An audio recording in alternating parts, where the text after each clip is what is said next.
The underestimated world, the Council of Fools, the great circular chamber of station Omega Sebon, buzzed with the sounds of a dozen different species, each more intimidating than the last.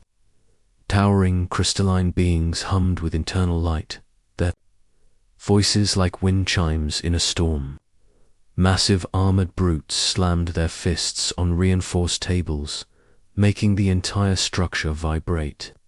Sleek aquatic creatures floated in specialized tanks, their bioluminescent patterns flashing in complex communication patterns. And in the center of it all, sitting alone at the smallest delegation table, was Dr. Sarah Chen from Earth. She looked impossibly small among the gathered representatives of the Galactic Defense Council.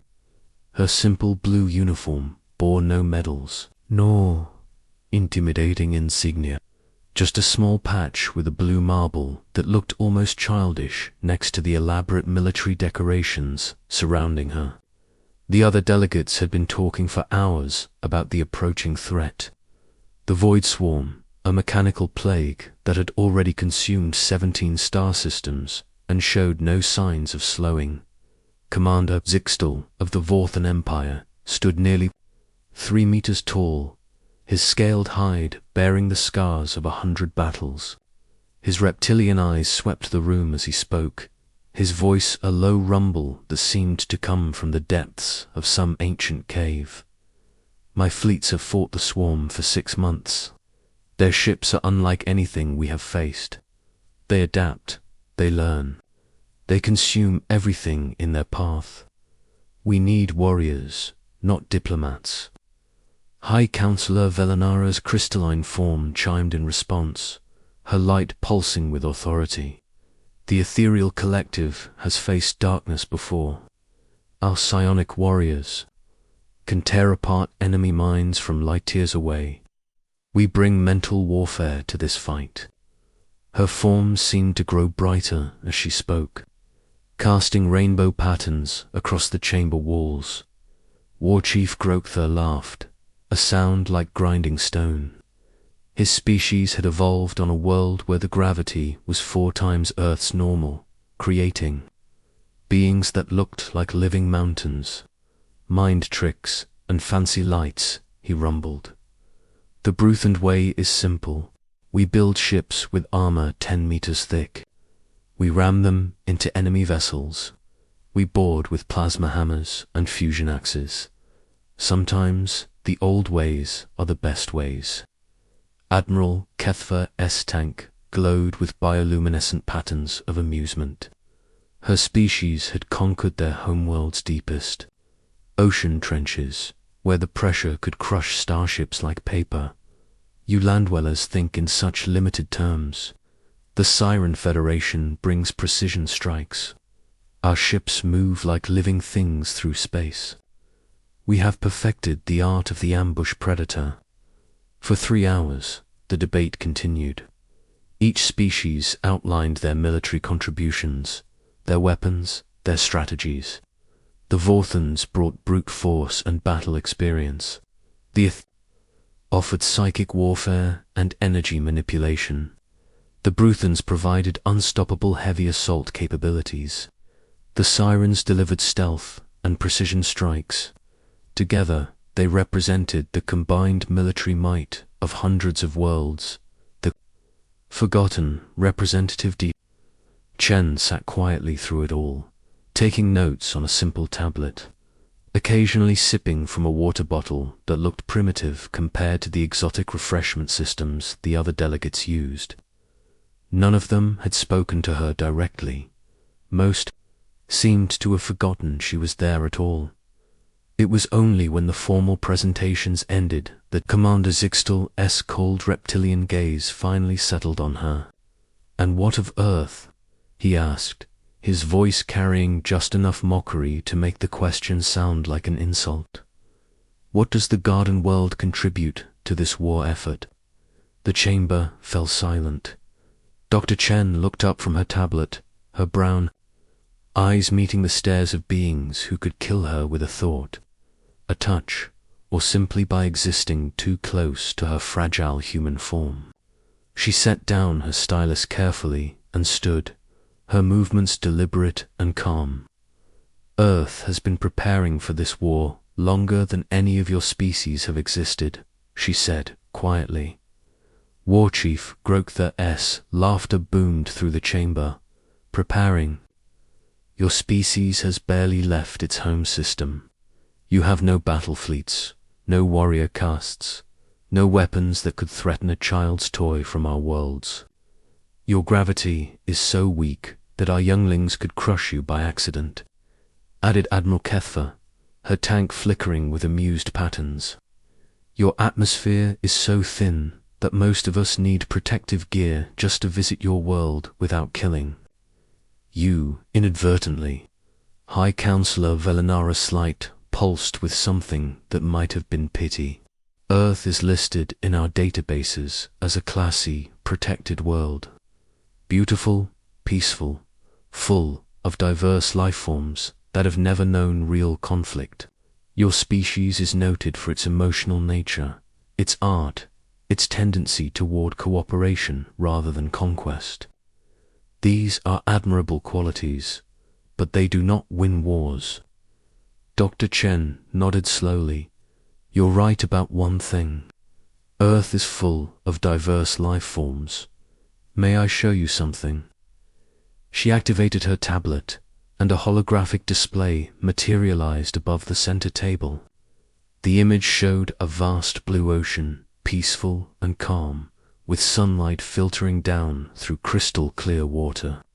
It looked like a paradise, exactly the kind of gentle world the other delegates expected from Earth. This is our ocean, Dr. Chen said, covers more than 70% of our planet's surface. Beautiful, isn't it? Peaceful, safe. Commander Zixtal, S-Tail, lashed with impatience. Are you trying to recruit us for a vacation? We are discussing warfare against an enemy that has destroyed civilizations. I'm showing you our training ground. Dr. Chen replied calmly. The perfect killer. The holographic display shifted, zooming deeper into the blue depths.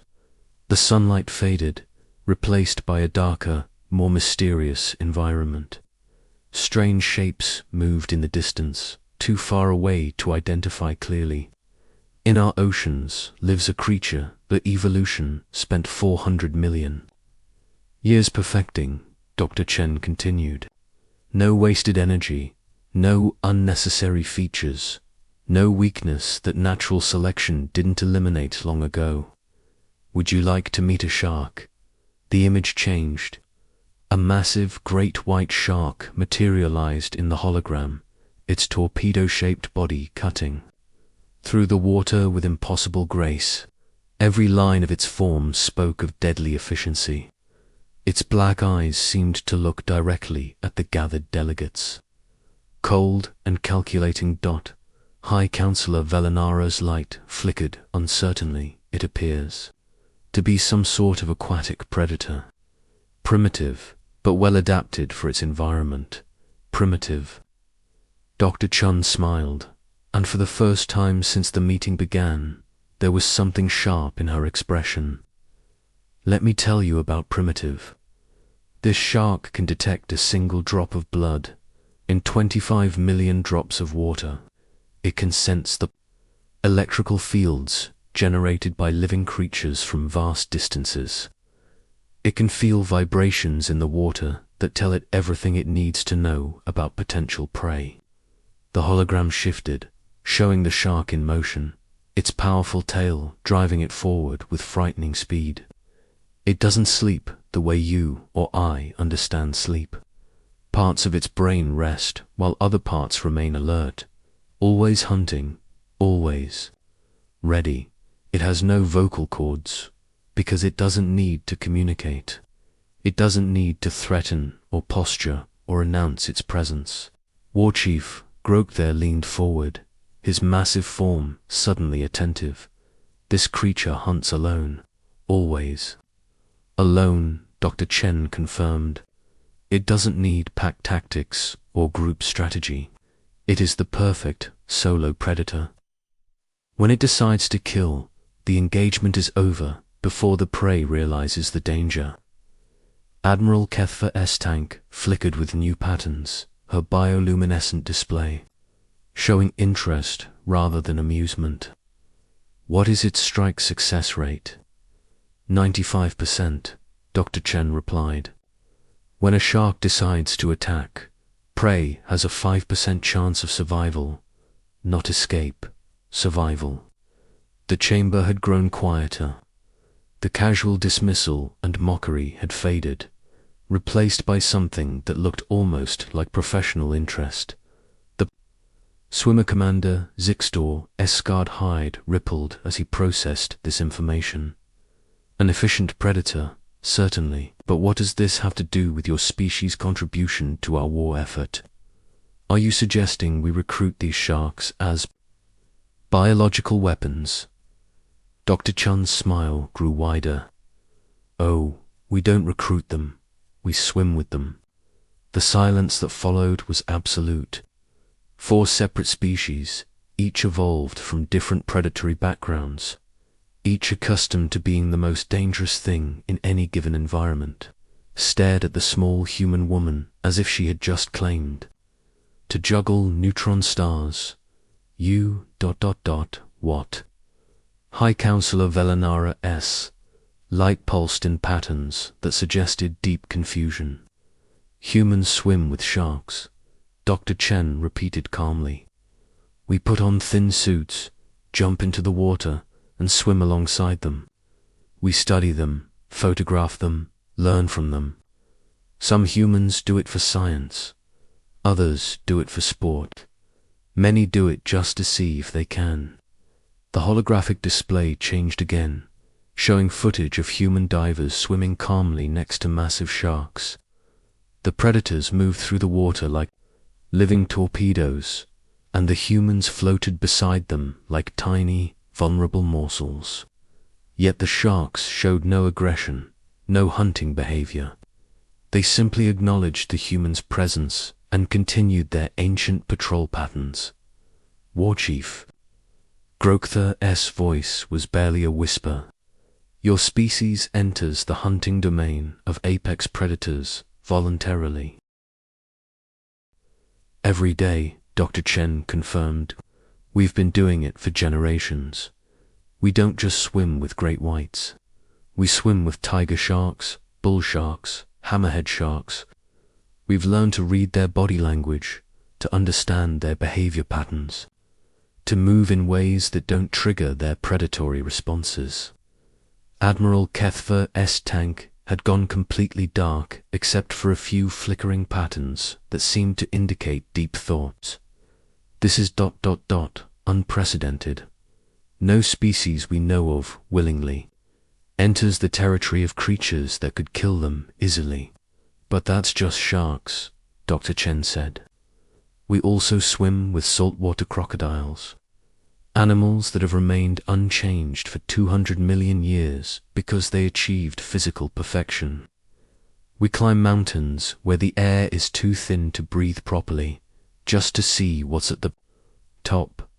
We explore caves that could collapse at any moment, dive into underwater caverns that could trap us forever, travel to frozen wastelands where exposed skin dies in minutes.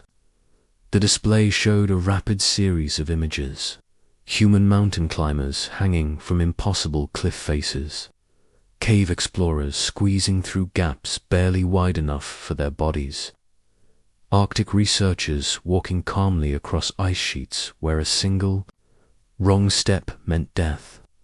We don't do these things because we have to, Dr. Chen continued. We do them because we want to, because we're curious about what's out there, because we want to understand the things that could kill us. The question, Commander. Sixtel's tail had stopped moving entirely. His predatory instincts, honed by millions of years of evolution, were sending him signals he didn't understand. Why? He asked finally. Why would a species deliberately seek out danger?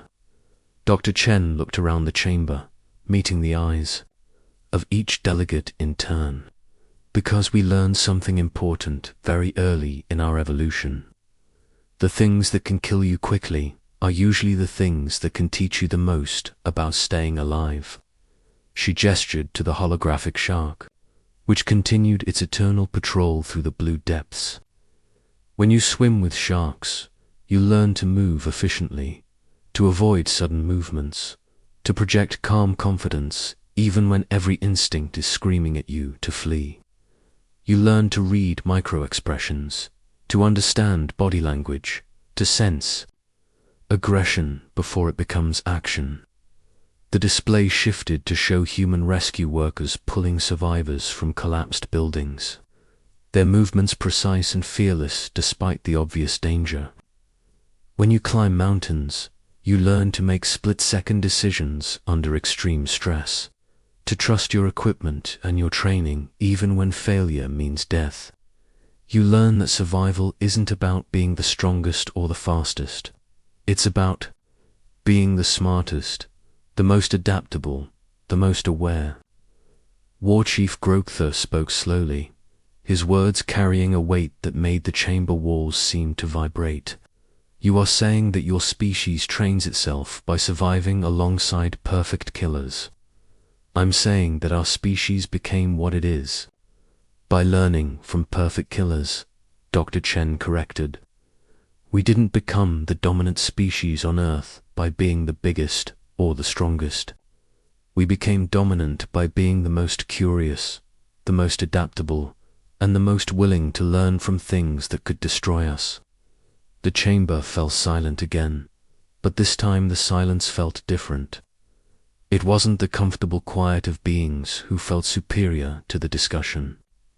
It was the tense silence of predators who had suddenly realized they might not be the most dangerous things in the room. Hi, Counselor Velenara's light pulsed with what might have been uncertainty. And you believe this ... approach will be effective against the Void Swarm? Dr. Chen smiled, and this time there was something in her expression that made even the massive War Chief Grokthar lean back slightly. The Void Swarm is just another perfect killer, and we've been preparing to swim with perfect killers for our entire evolutionary history. She deactivated the holographic display, and the chamber returned to its normal lighting. But somehow, the small human woman at the tiny delegation table no longer looked quite so small. The question isn't whether Earth can contribute to your war effort, Dr. Chen said quietly. The question is whether you're ready to learn what we've learned from swimming with sharks. The revelation of true predators, the deep truth, the silence. Stretched for nearly a full minute before Admiral Kethver finally spoke, her bioluminescent patterns flickering with what her species used to indicate deep contemplation. You speak of learning from these ... sharks. What exactly did your species learn? Dr. Chen activated her tablet again, but this time the holographic display showed something different. Instead of the peaceful ocean scene, the image revealed a stark alien landscape. Twisted metal structures jutted from barren ground, and in the distance, dark shapes moved with mechanical precision. This is footage from the Kepler 442 system, she said. The Void Swarm consumed it 3 months ago. We've been studying their behavior patterns, their attack strategies, their adaptation methods. The display zoomed in on the dark shapes, revealing them to be massive mechanical entities, sleek and predatory in their own way. Commander Zixtil's scarred hide rippled with recognition. Those are swarm hunters. How did you obtain this footage? Our fastest reconnaissance ships can barely escape their sensor nets. We didn't use ships, Dr. Chen replied calmly. We used the same principle we learned from swimming with sharks. We became something they didn't recognize as a threat. The hologram shifted to show a small object floating through space near the swarm entities. It looked like nothing more than a piece of debris, a fragment of destroyed metal tumbling in the void. But as the display enhanced the image, the watchers could see it was actually a carefully crafted probe, designed to mimic the electromagnetic signature and movement patterns of space junk. The swarm entities are perfect hunters in their own way, Dr. Chen continued. They've evolved to detect and eliminate anything that registers as a potential threat or food source. But they ignore debris, background radiation, things that don't fit their predatory programming. War Chief Grokthar's massive fist clenched. You mean they have blind spots? Every perfect predator has blind spots, Dr. Chen confirmed. Sharks are incredibly efficient hunters, but they're also creatures of instinct. They follow patterns, respond to specific stimuli, ignore things that don't match their hunting algorithms. The same is true for the swarm. High Counselor Velanara's light pulsed with interest. You have identified their hunting patterns. We've done better than that, Dr. Chen said. We've learned to think like them. The predator's mind, the display changed again, showing a complex three-dimensional map of space. Lines of light traced paths through the void, connecting star systems in an intricate web of movement and timing. The swarm doesn't attack randomly, Dr. Chen explained. They follow specific patterns, just like sharks following scent trails or migration routes. They target systems with certain characteristics, approach from predictable vectors, and use consistent tactics. She manipulated the display, highlighting different sections of the map. They prefer systems with high energy output, multiple inhabited planets, and limited defensive capabilities. They always approach from the outer system first, consuming smaller objects to build their numbers before attacking the main targets. Commander Zixtal studied the patterns with growing understanding. You're saying they're predictable. I'm saying they're efficient, Dr. Chen corrected. Just like sharks, they don't waste energy on random attacks or unnecessary risks. They follow the path that gives them the highest probability of success with the lowest energy expenditure. Admiral Kethva's tank flickered with rapid patterns of communication. But knowing their patterns doesn't give us the ability to stop them. Our combined fleets have engaged them 17 times. We've won perhaps 3 encounters, and those were tactical. Withdrawals at best. That's because you've been fighting them like prey, Dr. Chen said. You've been reacting to their attacks, trying to defend against their hunting strategies. But you can't out-hunt a perfect predator by using prey tactics. War Chief Groktha leaned forward, his massive form suddenly attentive. Then what do you suggest? Dr. Chen smiled, and this time her expression carried something that made the temperature in the chamber seem to drop several degrees. We stop being prey. We become the shark. The human weather holographic display shifted to show Earth's solar system, but not as the peaceful garden world the delegates had imagined. Instead, the image revealed a complex network of hidden installations, stealth platforms, and what looked like carefully positioned debris fields. For the past 50 years, ever since we detected the first swarm signatures, Earth has been preparing, Dr. Chen explained. Not by building massive fleets or developing superweapons, but by doing what we do best. We've been learning to swim with the ultimate predator. The display zoomed in on what appeared to be a simple asteroid mining operation.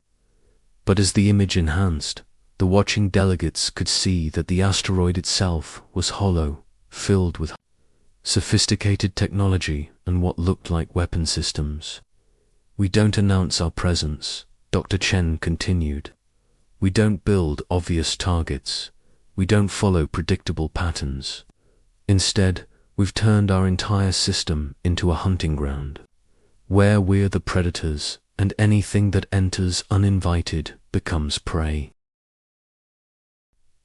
High Counselor Velenara's light pulsed with confusion. But your species has no history of aggressive expansion. No warrior culture, no military traditions that would suggest this level of strategic thinking. You're right, Dr. Chen agreed. We're not a warrior culture. We're a survivor culture. And there's a difference between the two that most species never understand. She gestured to the holographic display, which now showed footage of human researchers working calmly in environments that should have been instantly lethal. Scientists collecting samples from active volcanic vents. Biologists studying creatures in the deepest ocean trenches. Explorers mapping cave systems that could collapse at any moment. Warriors fight when they have to, Dr. Chen said. Survivors learn to thrive in places where fighting isn't enough. Warriors develop strength and weapons. Survivors develop intelligence and adaptation. The demonstration commander Zixtel lashed with frustration. Impressive philosophy. But philosophy doesn't destroy swarm fleets. How do you propose to actually implement these ... hunting strategies? Dr. Chen's smile became something that made even the massive war chief Groktha shift uncomfortably in his reinforced chair. We've already started. Would you like to see? The holographic display changed to show a region of space that the delegates recognized with shock. It was the Proxima Centauri system, recently attacked by a swarm fleet. The official reports had listed it as a total loss, with all defensive installations destroyed and the colonies consumed. But the display showed something different. Hidden among the debris and destruction, almost invisible against the background of space, were signs of activity. Careful observation revealed what looked like salvage operations, but with technology that was clearly beyond anything the original colonists had possessed. The swarm fleet that attacked Proxima Centauri consisted of 47 major vessels, Dr. Chen explained. They followed their standard attack pattern, consuming the outer system defenses before moving in to harvest. The inhabited worlds, Admiral Kethva's tank, flickered with urgent patterns. That system was evacuated. The Siren Federation lost 3 battle groups trying to provide cover for the civilian transports. The system wasn't evacuated, Dr. Chen said calmly. It was baited. The display zoomed in on what appeared to be a piece of swarm technology. A sleek, predatory vessel that should have been patrolling the system's outer edges. But something was wrong with it. Its movement patterns were slightly off. Its energy signature didn't quite match the standard swarm profiles. That's not a swarm vessel, Dr. Chen continued. That's a human vessel, built using salvaged swarm technology and designed to mimic their behavioral patterns.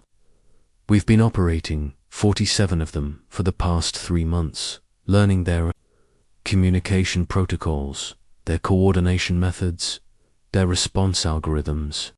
The chamber erupted in shocked sounds from multiple species. Commander Zixtel's roar of disbelief mixed with War Chief Groktha's grinding laughter and High Counselor Velenara's chiming harmonics of amazement. You infiltrated a swarm fleet. Admiral Kethva's patterns flashed so rapidly they became almost a solid glow. That's impossible. The swarm doesn't accept new members. They consume anything that isn't originally part of their collective. They consume anything that doesn't match their predatory programming, Dr. Chen corrected. But we learned something interesting from swimming with sharks. If you can mimic their movement patterns, their electromagnetic signatures, their behavioral algorithms, they treat you as part of their environment rather than as prey or threat. The revelation, the display shifted to show the interior of what was clearly a human facility, hidden within what appeared to be a destroyed space station. Teams of researchers worked calmly among banks of alien technology, their movements precise and efficient despite the obvious danger of working with active swarm systems. "We've been living inside their hunting grounds for months," Dr. Chen explained, "learning their language, understanding their technology, mapping their decision-making processes. We know how they think because we've learned to think like them, War Chief." Groktheres' voice was barely a whisper. "You've been swimming with the sharks." "We've been swimming with the ultimate sharks," Dr. Chen confirmed. "And we've learned something that might save all of our species." The holographic display changed one final time, showing a complex diagram that resembled a biological nervous system more than a technological schematic. Nodes of light connected in intricate patterns, pulsing with data flows that seemed almost organic. "The swarm isn't just a collection of individual predators," Dr. Chen said. "It's a single, distributed organism, like a jellyfish or a coral reef. Each vessel is just a cell in a larger body, following chemical signals and electromagnetic instructions from a central nervous system." High Counselor Velanara's light pulsed with understanding. "You're saying they have a brain. I'm saying they have multiple brains, distributed throughout their fleet structure," Dr. Chen replied. "But like any nervous system, it has critical nodes, essential connections that maintain the overall coherence of the organism." Commander Zixtel leaned forward. "You've identified their command structure. We've identified their weaknesses," Dr. Chen corrected. "And we've learned something even more important. The swarm isn't expanding because they're conquerors. They're expanding because they're dying." The final truth, the chamber fell silent as the implications of Dr. Chen's words sank in. Admiral Kethver was the first to speak, her bioluminescent patterns flickering with uncertainty. "Dying, but they've consumed 17 star systems. They grow stronger with each conquest." "They grow larger," Dr. Chen said, "but not stronger. Each system they consume adds mass to their collective, but it also adds complexity to their neural networks. They're reaching a point where their distributed consciousness can no longer maintain coherence across their entire fleet structure." The holographic display showed a model of the swarm's expansion pattern, but now the delegates could see it differently. What had appeared to be aggressive conquest now looked more like desperate migration, a creature fleeing from something even more dangerous than itself. "They're not hunting us," Dr. Chen continued. "They're running from something that's hunting them, and they're trying to absorb enough mass, enough energy, enough computational power to survive whatever's coming behind them." War Chief Groktheres' massive form shifted with something that might have been fear. What could hunt something like the swarm? Dr. Chen's smile was grim. "We don't know yet, but we're about to find out, because our deep space monitoring stations have detected the first signs of something moving in the void beyond the swarm's origin point. Something that makes the swarm look like a school of minnows." High Counselor Velanara's light pulsed with what her species used to indicate existential terror. "Then we're all doomed." "Not necessarily," Dr. Chen said, "because we've learned something from swimming with sharks that might save us all.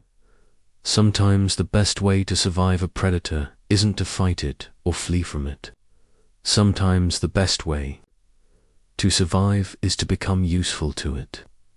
She looked around the chamber, meeting the eyes of each delegate in turn. "The swarm isn't our enemy.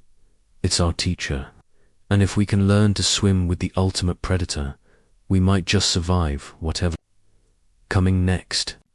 The chamber fell silent once more, but this time the silence was different. It wasn't the comfortable quiet of beings who felt superior to the discussion, or the tense silence of predators who had realized they might not be the most dangerous. things in the room. It was the profound silence of species who had just realized that their understanding of the universe was about to change forever. And at the center of it all, the small human woman from the garden world smiled with the quiet confidence of someone who had spent her entire life learning to swim with sharks. Asterisk.